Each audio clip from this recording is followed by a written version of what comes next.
Looks like you little guys can't sleep, huh? Well, we were sleeping. It's okay, I know how I can get you guys back to sleep. You guys want to hear a bedtime story? It's 4 in the morning. Alright, then I'll make it short. This is a wonderful story about family, love, and adventure. This is the story of A New Hope.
What the hell was that?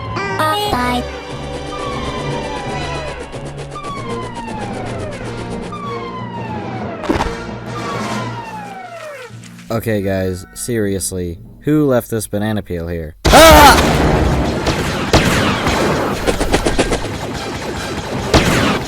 Greg! Wrong team! I'm sorry, this is confusing. We don't even have jerseys. R2, wait up! You're my only hope. What do you mean the cap was on? Fine! I guess we're just gonna have to do the whole thing over again. There's one. Set for stun. I said stun, you idiot! Go where? There's nowhere left to go! Go!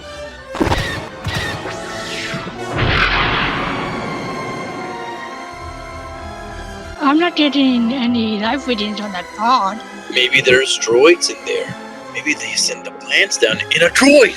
No, that is just ridiculous. I'm gonna regret this.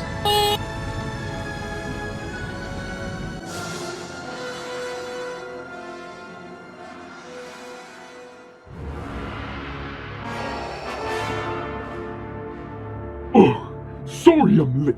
Line back there was a nightmare. This guy gets it. Right? Right? Alright, where is this chick?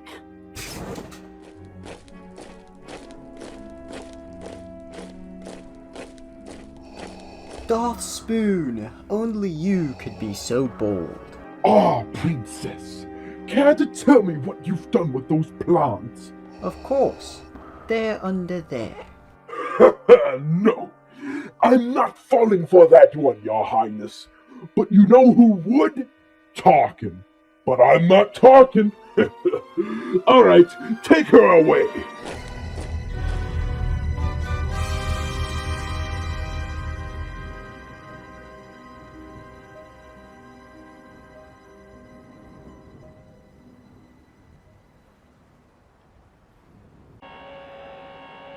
I don't know how much longer I can do this, R2. My joints are beginning to freeze up. Beggar's Canyon? Are you insane? I'm not going that way. Fine, go that way. I don't need you anyways. Stupid R2. I'm not invited to my birthday party next year.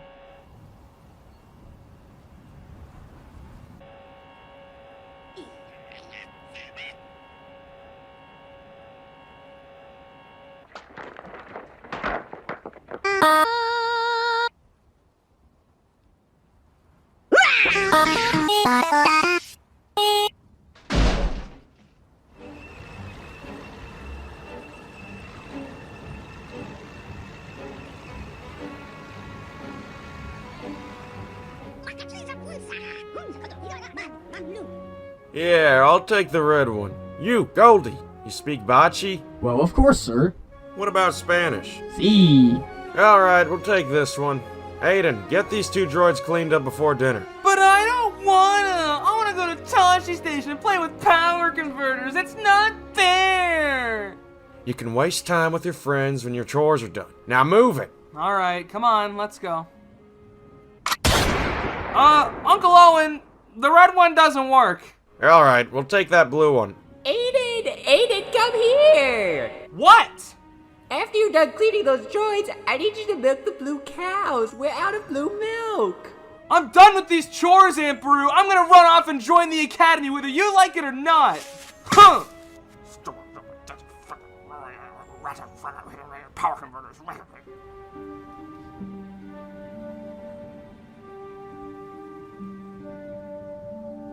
Someday, I'm gonna get off this rock, even if I have to kiss my sister and lose a hand to get there.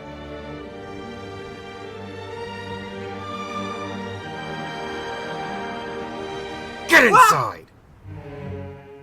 Where's R2? It's horrible. He's gone. Uncle Owen's gonna kill me. We gotta go after him. Come on! I'm getting a reading on a droid up ahead. Hit the accelerator.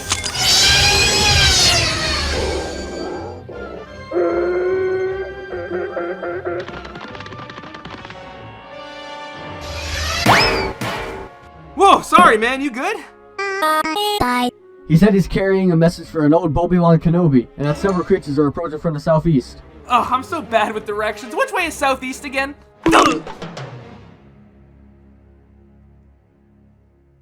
Aiden. What happened? Obi-Wan? Yes, you took a mighty fall back there. Boy, you're a sight for black dots. Wait, where's 3PO? Uh-oh. Oh man, he's in bad condition. We gotta get him home. More sand people we are approaching. We must move. Alright, we'll send him up the wipe.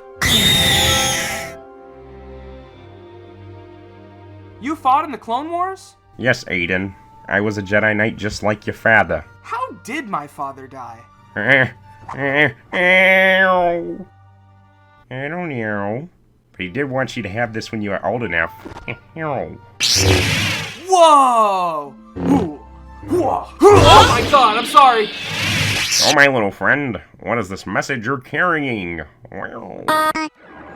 General Kenobi, years ago you served my father in the Clone Wars, but now I need your help. This is boring. And my father told me about those 2 prisoners he goaded you into killing. I need you to take this droid to my father on Alderaan. He'll know what to do. Help me, Obi-Wan Kenobi. You're my only hope. Alderaan. Aiden, I need you to come with me. I can't go to Alderaan. My aunt and uncle need me here. Aiden, I'm getting too old for these adventures. You must come with me and learn the ways of the Force. Alright, I'll go. I'm sure they'll be fine without me anyways.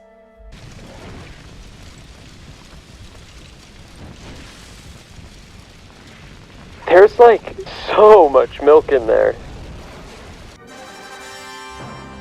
Mos Eisley Spaceport. A wretched hive of scum and villainy. We must be cautious. Remember, Aiden, we must be cautious. The Jedi were outlawed a long time ago. We must keep a low profile. Give me a milk, blue. He doesn't like you. I'm sorry. He doesn't like you either. I don't even know who that guy is. He doesn't like you either. I came in here with that guy. And I don't like you either. Alright, buddy, I don't even know you. Why don't you mind your own business? You know what? That's fair. We don't need to fight. My bad.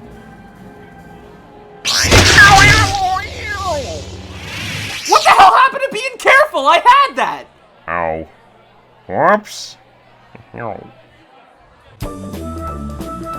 The name's Juan Brolo, captain of the Millennium Falcon. It's the fastest ship in the galaxy, maybe ever. It's like a gorilla of ships. Alright, tone it down, man. We're looking for safe passage to the Alderaan system. Me, the boy, and the 2 droids. Alderaan, huh? On its own, that'll run you about 5 credits, but with delivery fees, insurance, gas, more delivery fees, that'll come to about 17,000. 17,000? That's ridiculous. We don't even need this guy. I could fly us there myself. Hey, any Jedi over there? Now! Alright, keep moving, boys. We'll give you the 17,000. Wonderful. Jack here will take you to the ship, Docking Bay 94. Alright, follow me. The ship's just near the sand. There's sand everywhere.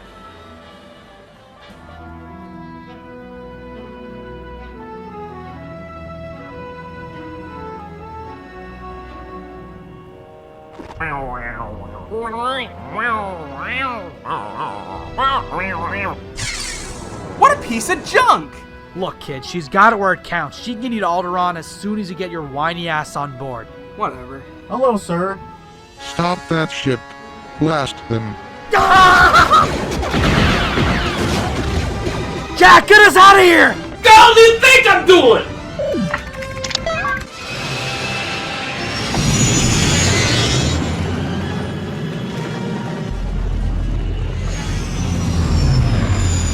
Stop! Star Destroyers, come on us!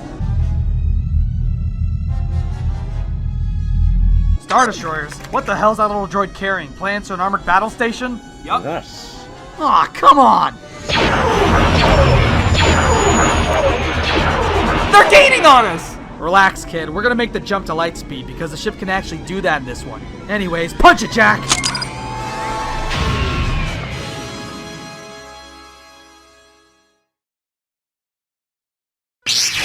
Help me, Obi-Wan Kenobi. You're my only hope. It is officially that winter season. You know, the time of year for hot chocolate, snowmen, big coats, lots and lots of traffic, and, well, Star Wars. And how do I feel about Star Wars? I don't know, it's alright, I guess. Star Wars is best served cold. This is the most wintry franchise to ever winter in the history of winter. Maybe ever. Well, the movies actually came out in May. I don't care if they're summer movies. October through December, if you ask me, is definitively Star Wars season, even if nothing's coming out. Computer Man Luke Skywalker. Would that have hit the same if instead of the literal week before Christmas it aired in bumfuck July? I don't think so. Every wintertime I eat, sleep, and shit Star Wars. I watch every Star Wars show, I play every Star Wars game, buy every Star Wars Funko Pop. Seriously, it's becoming a bit of a problem. But most importantly, I watch every Star Wars movie. There's a very rich spectrum of Star Wars movies. You have the pretty okay ones, there's a few stinkers, there's some pretty good stuff, definitely a fun watch, and the holy shit is the greatest fucking thing ever produced in the history of cinema, George Lucas, have my children! But this year, we're gonna go back and revisit where the whole saga began. The beginning of an epic story of fathers and sons, mothers and daughters. The one, the only, Star Wars. The first one. And the first thing we're talking about is that title. Star Wars is a cool fucking name. It's Wars in the Stars. It's like the perfect title. But I have some opinions. Star Wars is a really cool title for this movie. If it wasn't the fourth one. I'm sorry, I know these came after, but I just can't look at a franchise that goes Star Wars Episode 1, The Phantom Menace. Star Wars Episode 2, Attack of the Clones. Star Wars Episode 3, Revenge of the Sith. Star Wars. Star Wars Episode 5, The Empire Strikes Back. Like, that drives me fucking nuts. I've heard people say that A New Hope is a bad title before, and what constitutes a bad Star Wars title? All of these are so corny. It's what makes them so fun. The Empire Strikes Back is corny as fuck. But, like, that's exactly what happens in the movie. The Empire Strike Back for the whole thing. Good stuff. Attack of the Clones! The clones attack. See? The Force awakens. The Force wakes up. Get up, sleepyhead. It's time for school. So why is A New Hope seen as a bad title? Luke is a new hope for the galaxy. It's that fucking simple. Star Wars is a pulpy, exciting, and simple title for a movie like this, and I really fuck with it. It's just that it doesn't fit in with the other movies and my brain don't work. I'm glad they changed the title for this because look how nice these look together now. It would stick out like a sore thumb otherwise. And yes, for the record, I feel the same way about Indiana Jones and the Raiders of the Lost Ark. I will not be accepting questions. Also, if the first one's called Star Wars and the second one called The Empire Strikes Back, instead of...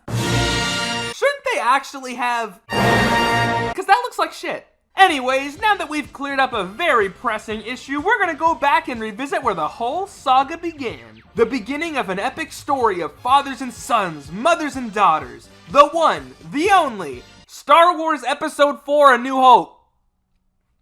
We're sticking with it. A New Hope is an insane fucking movie. I can't even begin to imagine the process of the average person in 1977 sitting down in their theater seat ready to watch a brand new movie and...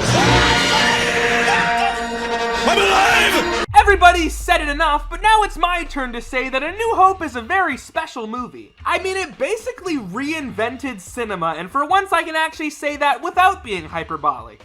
As far as Star Warses go, in my opinion, A New Hope is definitely the best one. It's not my favorite one, but I think from a more objective standpoint, it's the best at being a Star War. And fair enough, it started the Star Warses. This is the only Star Wars movie that doesn't feel like a larger-than-life space opera and instead feels like an actual movie. It kind of feels like every other thing in this series has this untouchable perfectionism about it. Like everything is very strict in how it's portrayed. Remember Jeans Guy? Me neither. For example, in every Star Wars movie, the stormtroopers use the E11 blaster rifle. I'm a little ashamed that I didn't have to look that up. But in this movie, you have this fucking badass big dick stormtrooper walking around with this fucking thing like it's no big deal. If that happened in one of the new Disney Plus shows, they would have CGI'd it out for the E11. And there's a lot of other really weird shit. Look at how static all these ships move as opposed to how dynamic the motion is in the other movies. Except for these Star Destroyers that are absolutely hauling ass. Or how about this kooky shot of Darth Vader where it kind of looks like he's raising one eyebrow? Huh? Fun fact, did you know that this part of the Vader helmet isn't actually reflecting light and it's just actually painted gray instead of black? That's interesting. No, it's not. There's a lot of moments in this movie where you can see exactly how they did stuff, like this shot of Obi-Wan where you can see the cord powering his lightsaber running up his sleeve. And there's some other mistakes, like this cape in the background of Obi-Wan's hut that just kind of despawns, I guess.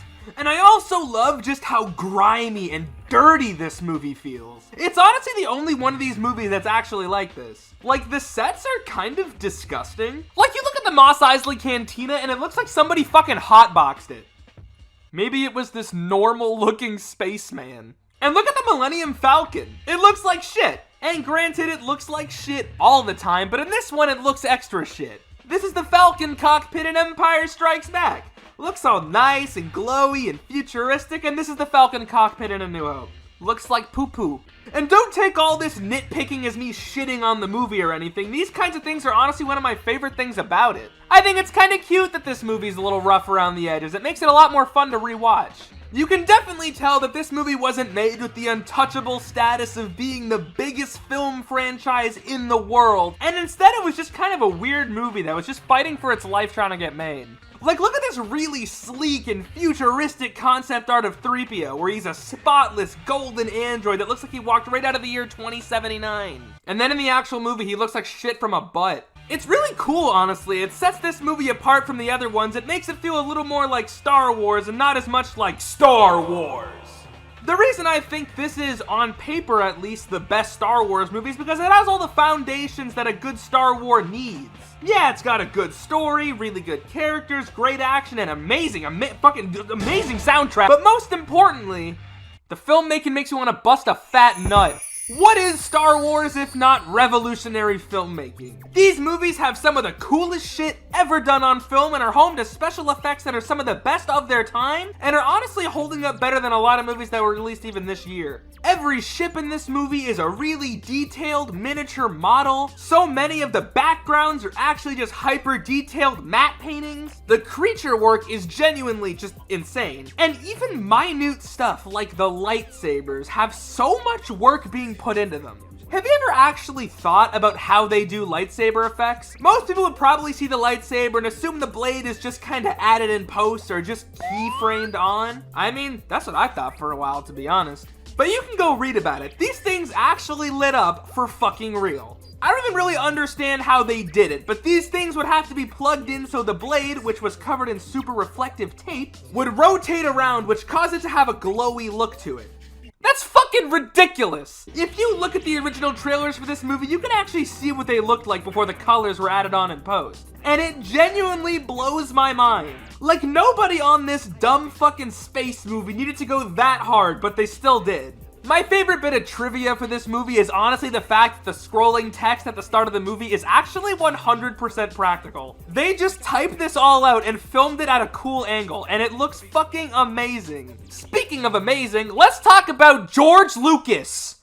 George Lucas might be the most insane man who's ever existed. And you can interpret that any way you want. Either way, you're probably still right. This man is a never-ending source of joy to me because I'm convinced that his brain just works at a higher frequency than everybody else. He's without a doubt one of the smartest filmmakers out there, and I don't even think he really knows that. He's a man with a huge vision and an incredible talent for creating stories and characters, blending genres, pioneering special effects, and creating timeless worlds that we can all be whisked away to and immersed in time and time again. This man is a genius.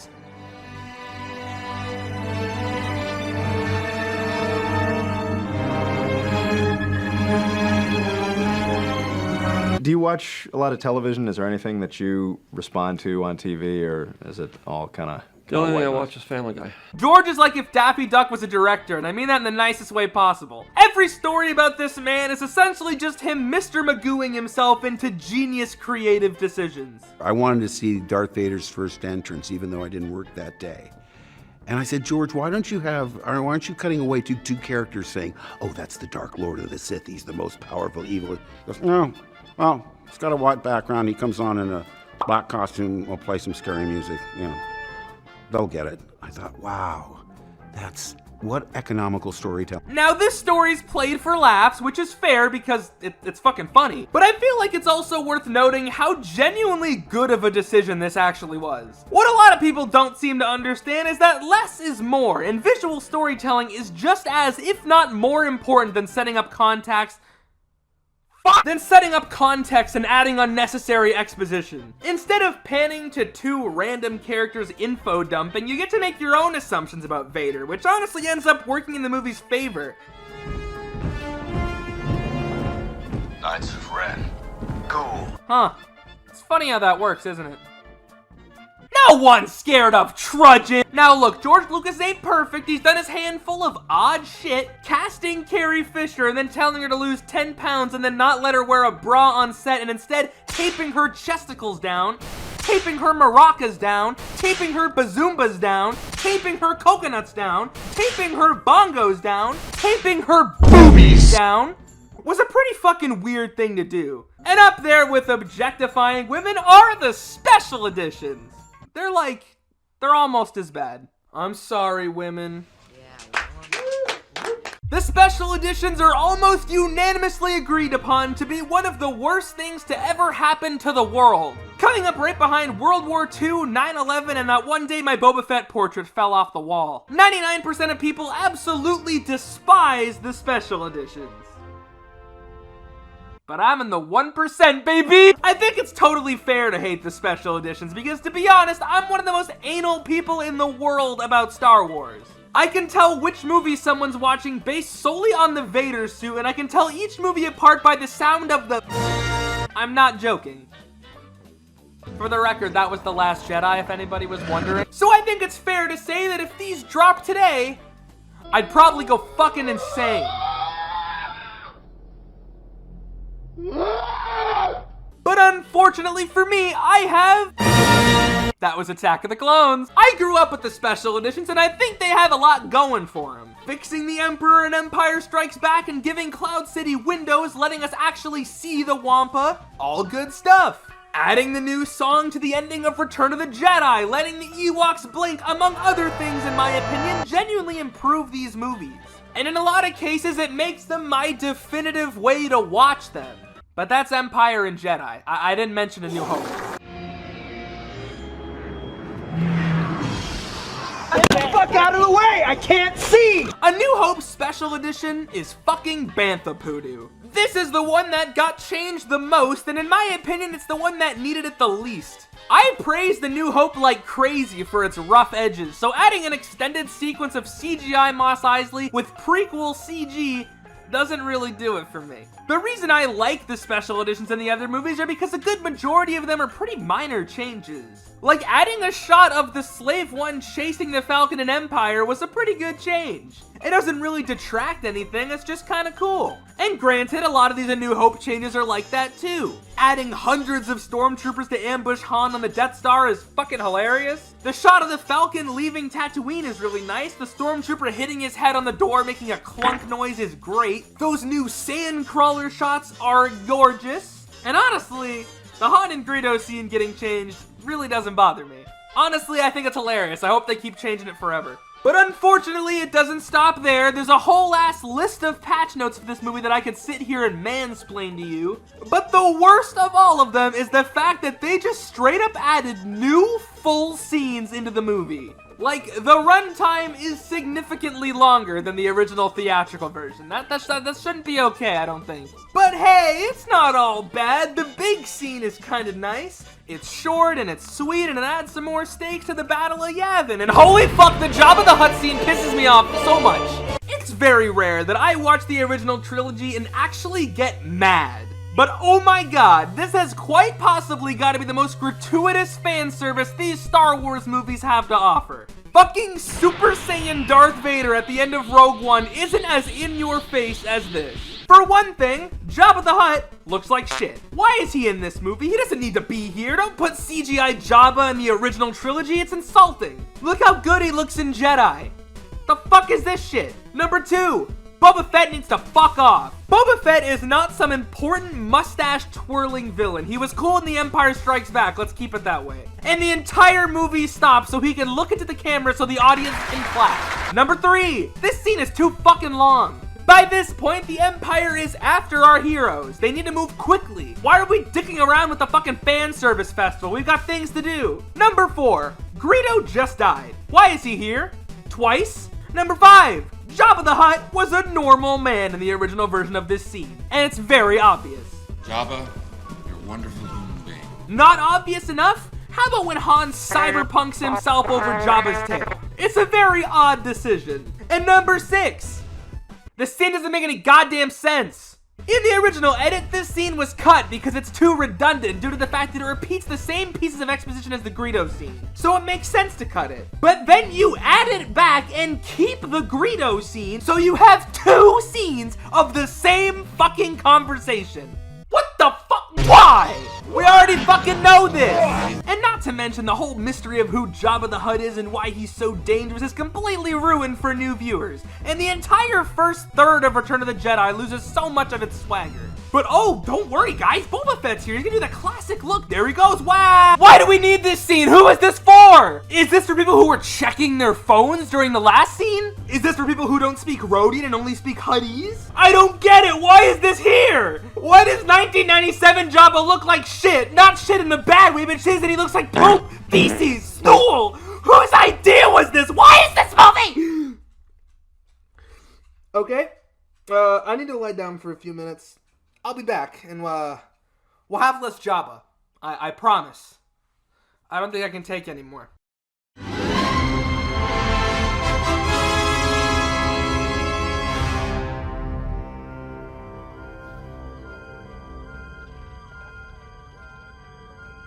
Captain, are we in range? Yes, sir. Whenever you're ready.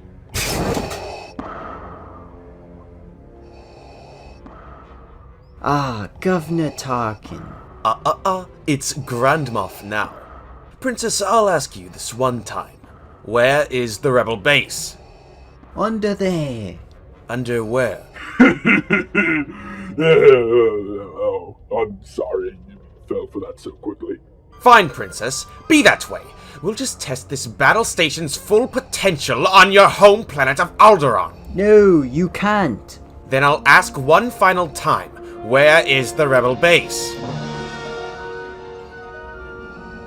Stew John. It's on Stew John. See, that wasn't so hard. Your precious home planet will live to see another day. Blow it up anyway! What?!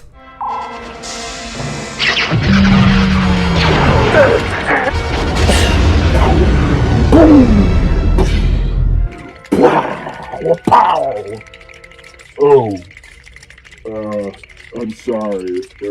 My condolences. I'm sure you had a nice life there. Alright, we're coming up on Alderaan now. Punch it, Jack. Whoa, what happened? Oh my god. Alderaan's been destroyed by the Empire. That's impossible. How can he tell? No, look, it says so right there! Stop! Small fighter inbound! Follow it. Now I want to see where it came from. Looks like it's heading towards that small space station. That's no space station. That's just a small moon. Oh no, that is a space station. Jack, turn the ship around. I can't! We're caught in a tractor beam! I've got a bad feeling about this. Don't worry, kid. They're not taking me without a fight. You can't win, but there are alternatives to fighting. Like running away!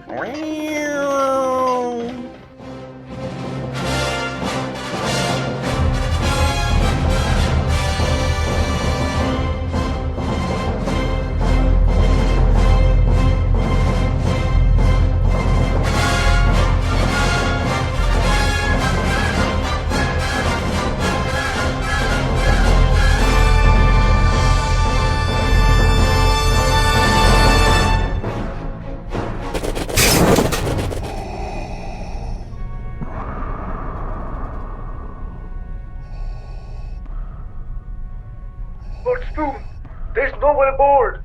It's completely empty. That's odd. I said something. Presence I've not felt since... when was it? Tatooine? Oh, No, come on. couldn't have been that. I know. I want to say Felicia. But that's not sounding right. It definitely wasn't Ryloth. I would have remembered that one. It's a presence I've not felt since... How are we gonna get past? Don't worry. I got an idea. Alright, mate! I got one big package for the Emperor, I do. Yes, of course. Move along. Okay, so what actually is your idea? Well, I was just gonna say, shoot everybody. I got a better one. Look over there.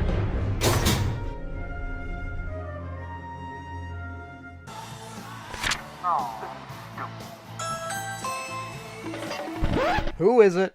The pizza? Ooh, finally! Oh, god damn it!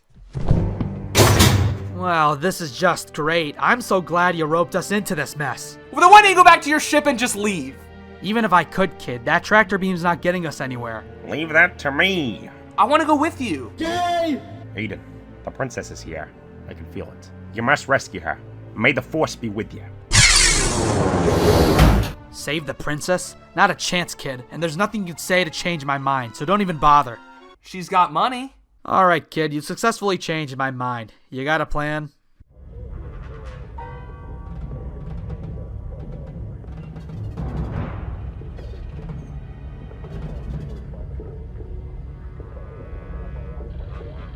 See? I told you. Piece of cake. Going up? No, all the way down. Straight down. So far down. Like, so far down that, like, Mace Windu's down there. Just right to the bottom. Yep. Alright, I'll just wait for the next one.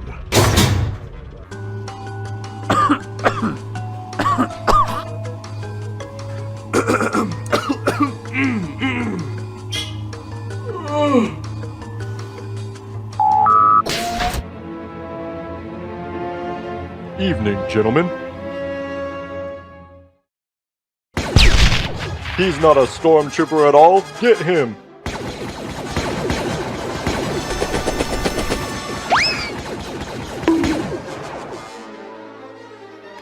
Looks like this princess of yours is in cell block 2187. You go get her. I'll hold him here. What is going on in there? Nothing. Just had a small weapons malfunction. Situation normal. Fine here now. How are you? Who is this? What's your operating number? Oh, I'm sorry. I'm getting another call. Will you please hold? Oh, yes, of course. I understand. Hey, kid, we're gonna have company! 2186, 2187. Whoa, no, 2187, I got it! Aren't you a little short for a stormtrooper? Aw, rats. I knew I wasn't fit for this. There's too many of them! Give me that. What the hell are you doing? The fuck was that supposed to do? You hear that? What?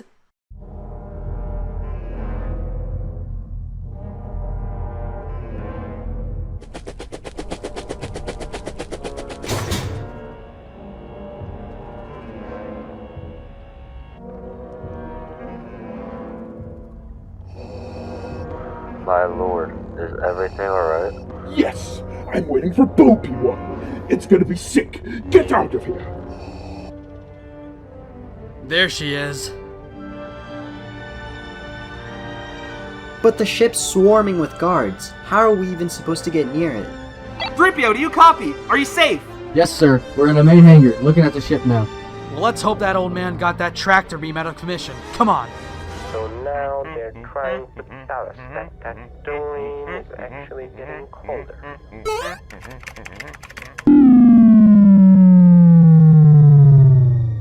Really superstitious.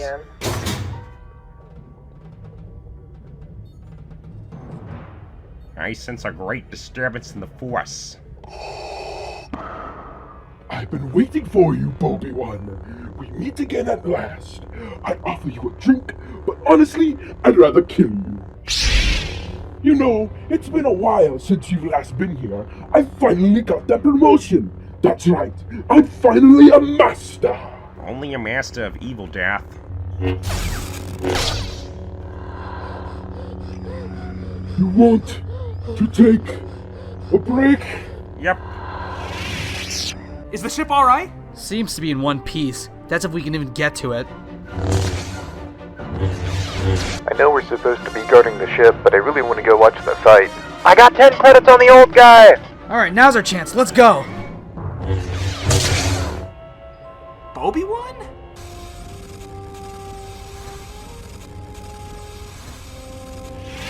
Lose, idiot! Oh, no. I mean, no! It's them! Blast them! Come on, old man. I know you had a wallet in there somewhere. Let's hope that old fossil shut the tractor beam down. This is gonna be a real short trip. Alright, hit it! Yeah, no shit.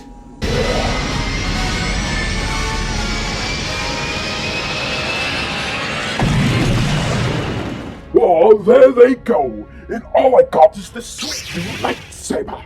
Fear not, Lord Spoon. We've placed a tracking beacon on their ship. We'll have the location of the rebel base in moments.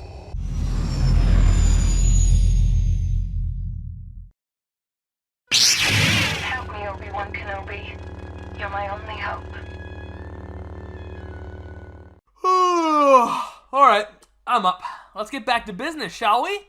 A New Hope, on paper, is unhinged as fuck. Not only is it just weird, but you also gotta realize this movie just kind of throws the viewer dead into the middle of the story. There's no previously established canon, no pretense, no context, no setup, nothing. They throw so much bonkers shit at you and you're just forced to just go along with it. Oh, there's robots in this? Alright, one of them doesn't speak English? Okay. Is this guy a man? Is he a robot? I don't know, what is he? No time for questions, we gotta keep moving! Clear your mind of questions. I love that this movie doesn't feel the need to explain this world to you. It throws you in and you get a sense that this is really a world that's lived in, just like ours. And that is only backed up by this movie's incredible cast of characters. Han and Leia, for the first time. Han and Leia are so great in this movie. I love that Leia at first is portrayed like the stereotypical damsel in distress, with her beautiful theme music, wearing an all-white gown, sending her little message being like, "Oh, please come save me, I'm just a princess." And then when you actually meet her later on, she's kind of insane. She's probably my favorite character in this movie, and her being as cool as she is kind of a big deal. Because female characters in action movies were barely ever like this in the 70s. I love that all she does for the second half of the movie is just criticize everyone. And normally I don't really like the bratty character archetype, but it never really gets annoying to me because the movie shows you that she actually knows what she's doing and she's not just acting like a brat for no reason. A lot of people, including myself, like to make fun of the fact that she has a British accent for a solid chunk of the movie and then switches up halfway through because it's funny. But honestly, the more I think about it, the more I'm starting to think that it was intentional. Honestly, I think the British accent is more of an attempt to push this damsel in distress narrative so that when she drops the facade after being rescued, you can really feel the switch up. The more you tighten your grip, Tarkin, the more star systems will slip through your fingers. Will somebody get this big walking carpet out of my way? Whoa! I love that after Luke and Han rescue her, she just starts kicking ass and calling the shots, and it is great stuff. And Han in this movie is honestly one of the most crucial parts of why it even works in the first place. First of all, he's hilarious. The joke where he chases those stormtroopers up and down the hall may genuinely be my favorite joke in any movie ever. But his arc in this one is one of the most solid in the whole series, mainly because of how simple it is. When we first meet Han, he is a shady, money-grubbing scoundrel. He kinda sucks. But as the movie goes on, you can see him really start to care for these people. And by the time he leaves the movie and comes back at the end to help Luke in the big Death Star battle, it's one of the hypest things I've ever seen. This movie's a lot simpler in how they write these characters, and their arcs aren't really the craziest things ever written in fiction, but I honestly think that works for the kind of movie that this is trying to be. It's a weird-ass movie. They gotta introduce you to all this insane shit. It's no wonder the character writing is so simple. I like that Han's skepticism of the logistics of the Force and the Jedi are written with complete sincerity. If this movie came out today, he'd probably be written a lot more tongue-in-cheek and be used to poke fun at how silly the movie is. But instead, he's just kind of written like an atheist. And not to mention, Leia and Han's chemistry with each other is electric right from the start. It's no mystery why they paired them up in the sequel. The way they butt heads and bounce off each other is beyond entertaining to me. All they really do in this whole movie is yell at each other, but it's always played for laughs as opposed to trying to create drama. A lot of the reason this trinity of characters is the best out of the series is because they're all so wildly different from each other. I'm gonna be mean for a second and pick on the sequels, but this trio sucks butt. Honestly, Rey Star Wars is a super interesting character who gets to do some really interesting shit. She's really good at a lot of stuff. But then Finn and Poe are just kind of the peanut gallery. Poe Dameron is a really good pilot, but Rey's a better pilot, and she's a Jedi, and she's the leader, and she's the brains of the operation. She'll stop at nothing to bring peace to the galaxy. While Finn and Poe are just kind of hanging out. Luke, Han, and Leia immediately from this first movie work so well as a trio because they're all really good at different shit. Luke's pure of heart and he'll always do anything he can to help someone, even if it means putting his mission at risk. He's really good at coming up with plans and ideas, and nothing the gang does in this movie would really work without him. Leia's a great leader and a force for good, but she's a lot more involved in the war and has a lot more experience than someone like Luke or Han. She keeps the gang grounded, but she's capable of doing the fighting herself instead of just sitting back and giving orders. And Han's the ace pilot who knows how to get the gang out of a tight jam. He doesn't have the most pure intentions, but he's the best at what he does and will do what he thinks is right, even if he doesn't want to admit it. This trio is so good because their strengths and weaknesses always balance each other out and make it so that none of these characters are ever just sitting around. Everybody always has something to do. Darth Vader. For the first time. Darth Vader in this movie is one of the most interesting parts about it for me, because everyone always remembers him having this looming presence over the whole thing, but he doesn't really do anything. And don't get me wrong, it works. This movie isn't like the other two where its main focus is on the hardships of war and the large-scale conflict. It's about our heroes being goofballs and running around the Death Star for a few hours. Vader isn't even really the main villain here. Tarkin has more of a stake in the plot than Vader does. Vader has 12 entire minutes of screen time in this, and a lot of it is used just standing around or doing some awkward shit. But I kinda like that he's more goofy and comic booky in this one. It fits that pulpy, nostalgic 1930s serial vibe that the movie's going for, and it's not like he doesn't get to do anything. He's calling shots and giving orders to try and track down our heroes. He has a big role in the final battle, and he even has that big fight with Obi-Wan. Okay, we gotta talk about that big fight with Obi-Wan. Obi-Wan Kenobi is old as fuck. He's a geezer. Obi-Wan's entire role in this movie is to introduce Luke to the ways of the Force and die. That's it. That's his arc. So it makes me so mad when I hear people try and say that Vader and Obi-Wan's fight on the Death Star is bad. Of all things to complain about in this movie, why is that the one you go for? And this take's becoming a lot more common too. Almost every time I watch this movie with someone, they gotta bring up how this fight is just old men poking sticks at each other. Yeah. Obi-Wan's old as hell. That's kind of the fucking point. Yeah, sure, okay, I'll give you this. This little spin he does is kind of awkward, but how exactly is this a bad fight? Yoda versus Dooku is a bad fight, not this. The choreography is good, for the most part. The dialogue is fine. I don't get what's wrong with it. Aw, you fuckers. Scene 38 is a fan film that hit YouTube about 4 years ago now, and it's completely ruined all discourse around this scene. Now, do I think the fan film is bad by any means? No. In fact, I think it's actually super cool. The choreography is really good. I love the way Darth Vader moves, and if you actually go and look at the way it was made, it's super interesting. It's a really fun reimagining of this scene.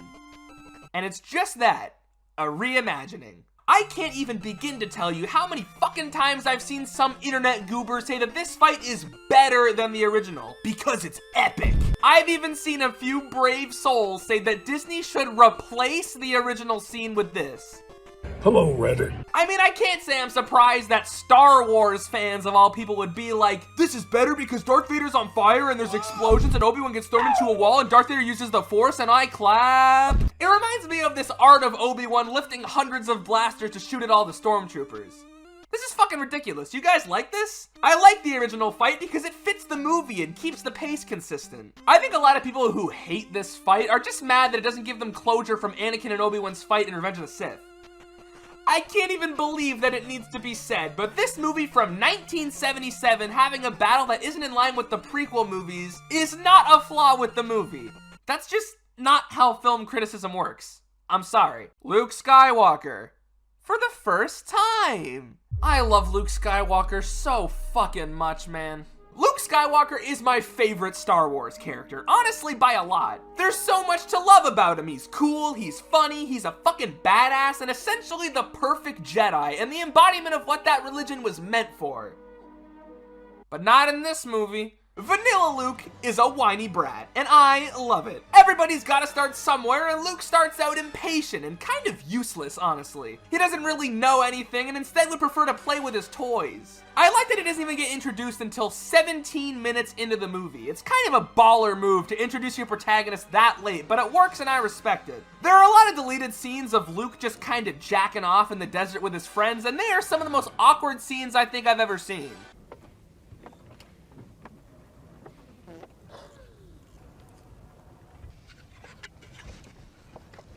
Ugh. Luke is kind of a perfect protagonist for a movie like this. He doesn't really know anything about anything. He and the viewer are the same. He's never been to space, he's never been in a battle, and when he learns what the Jedi are and what the Force is for the first time, you're there learning along with him. Which is good because just like the viewer, he's kind of stupid. Another thing worth noting is that Luke gets his lightsaber in this movie, and he hangs it on his belt for 2 hours and doesn't pull it out once. And I fucking love that. I miss when lightsabers had this mythology to them. In these 3 original movies, when a lightsaber came out, you got chills down your spine. It was so rare that these would get pulled out that when you saw them, it was, aw, fuck, here we go. Nowadays, every lightsaber has to have a gimmick. Look at my lightsaber, it's got 2 blades. Oh yeah, well mine has a curved handle. Oh, well I got 4 of them. No, but mine has a cross guard on it. Oh, but mine are white and I got 2 of them. I'm fucking sick of it. The lightsabers in these original movies really do feel like an elegant weapon from a more civilized age.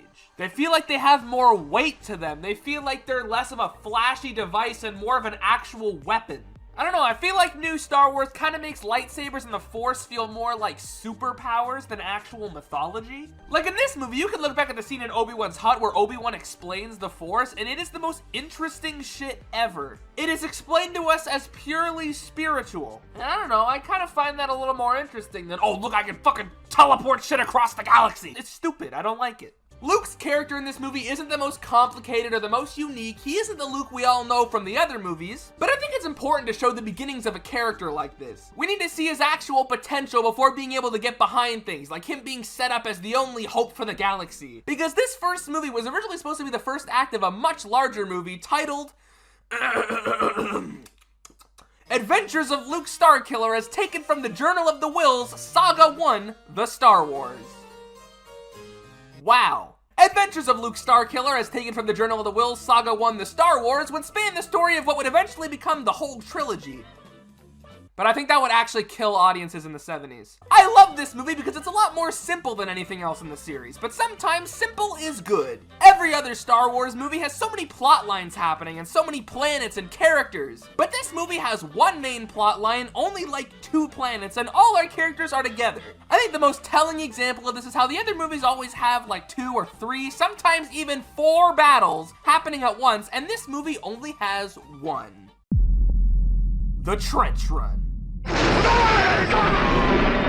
The Trench Run is one of the most exhilarating things in the series, and admittedly, I kind of slept on it for most of my life. As a kid, I just wanted to see lightsabers, but now as an adult, I'm able to understand that the pace of this sequence and the way tension is built throughout it is a genuine masterclass of all kinds of filmmaking, especially editing. Right off the bat, I love that there's not a lot of witty banter between the pilots. It really makes the Death Star feel like the juggernaut that it is. There's no quips, there's no jokes, it is all business. There's even a point where Wedge speaks up and makes a comment about the size of the Death Star and essentially gets told to shut up. Cut the shot already, too. I love how hopeless the battle feels right from the beginning. Everyone and their mother are just dying left and right before they even make it to the trench. You slowly watch these fighters struggle like hell, and when they finally make their way for the bombing run, you finally get to feel that small victory, and then they all get blown up and we're back where we fucking started. And it's all only elevated by the fact that the effects are great, the music is amazing, and it's even better when it cuts out and the whole scene is built on the sound design. The static engines of the X-Wings clashing with the swelling in and out of the TIE fighters. Good shit. And I've said it already, but the editing throughout this whole sequence is a fucking masterclass. Marsha Lucas, aka the greatest person of all time, uses B-roll footage of the base on Yavin 4 to show how much pressure there is on the fighters, continuously cutting to them not really saying or doing anything. It makes the whole thing feel so serious. If even these guys are standing around watching, it must be serious. And don't even get me started on when fucking Darth Vader shows up and just starts killing everybody. Just like, forget it, this is the best movie of all time. Vader in this whole sequence is like Bruce in Jaws. You don't really see him a lot and you barely ever know where he is, but you always know that he's lurking behind someone. And at any given moment, he'll just disappear, reappear, fucking waste some dudes, and then disappear again. It's the raddest thing I've ever seen. I think on paper, basing a dogfight sequence on the premise of, yeah, so you just gotta fly down this really long straight path and then press a button at the end, is kind of terrible. Like, whenever they try to do this in video games, it's never really that fun because you're just moving forward. But at least with a video game, you're actually playing it. Doing it in a movie sounds even worse. But then you see it in practice and you're wiggling your toes and clenching your ass cheeks. Throughout the whole movie, you're shown the size of the Death Star, the amount of people on it, what it's capable of, and the thought of blowing it up seems genuinely impossible, even for a computer. And this, coupled with the fact that the Death Star itself is moving into position to blow up Yavin, makes this so fucking intense. I love how many factors are at play and that the battle itself has a 3-act structure and that Luke goes through his own mini character arc during the battle, essentially culminating everything he's learned throughout the movie. At the start of the battle, he's kind of kicking back. Red Leader's the one calling all the shots. He's gonna be the one to blow this thing up, sweat and all. He gets down the trench and he fires and misses. Just completely fucks it up. Nice shot! And then he just eats shit and dies.